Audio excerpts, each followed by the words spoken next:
Ada dualisme antara regulator dan operator yang salah dalam tata kelola bernegara saat ini, yaitu masalah BUMN jadi kementerian. BUMN itu korporasi operator, kementerian itu regulator. Kalau keduanya jadi satu, itu di atas monopoli perannya. Harusnya tidak akan pernah merugi, tetapi faktanya kok bisa rugi atau kok bisa hutangnya besar. Berikutnya saya juga nggak ngerti bagaimana bisa mengatakan hutang BUMN adalah hutang korporasi, yang dalam artian sederhana hutang swasta, bukan hutang negara. Padahal kementerian loh yang hutang. Contoh lain, kalau PLN bangkrut itu cross default harusnya, alias negara nanggung juga. Ngomong-ngomong, kalau hutang negara dan hutang BUMN digabungkan, jangan-jangan besar sekali hutang negara saat ini ya. Tapi untung sekarang dipisah, walaupun seharusnya digabungkan. Jadi ke depan bagaimana agar negara kita ini aman? Ke depan adalah kementerian BUMN itu sebaiknya dibubarkan. BUMN tidak lagi di bawah kementerian. Gak perlu ada satpam untuk buka pintu pejabat dan segala macam aktivitas pejabat lepas sambut ala birokrasi. BUMN jadi perusahaan holding, pakai aturan seperti aturan perusahaan, undang-undang PT, pertanggungjawaban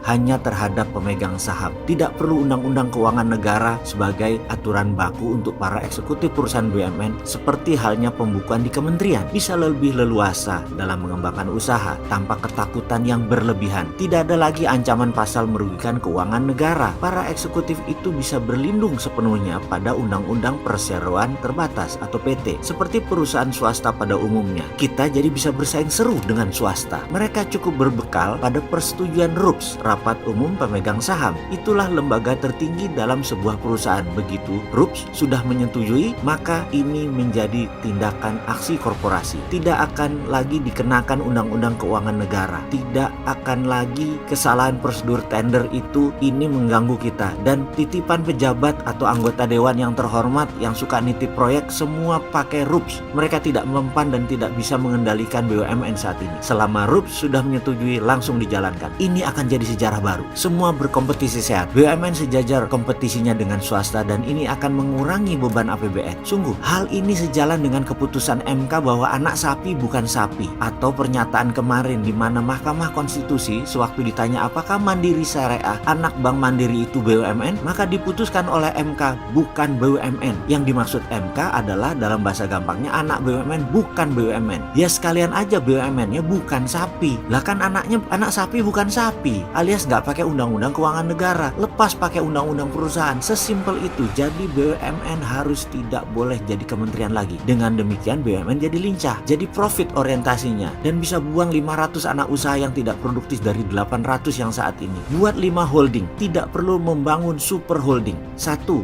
Holding keuangan, 2. Holding SDM, 3. Holding perkebunan, 4. Holding digital telekomunikasi, dan sekali lagi tidak perlu buat super holding, cukup saja holding. Sisanya dibuatkan BUMN holding aneka usaha sebagai holding kelima. Buang BUMN yang tidak produktif. Bayangkan dalam 5 tahun ini tumbuh nggak karu-karuan, anak cucu cicit BUMN ada 500 kali. Tutup aja itu semua, nggak ada gunanya. Nah kemudian urusan BI dan BUMN ini itu bisa segera dijalankan kalau Sri Sontoloyo ini yang pegang mandat. Kalau sekarang kan belum. Kalau sekarang BUMN aja yang ditebas, bukan kementerian. Yang BI jangan ditebas jadi dirjen moneter.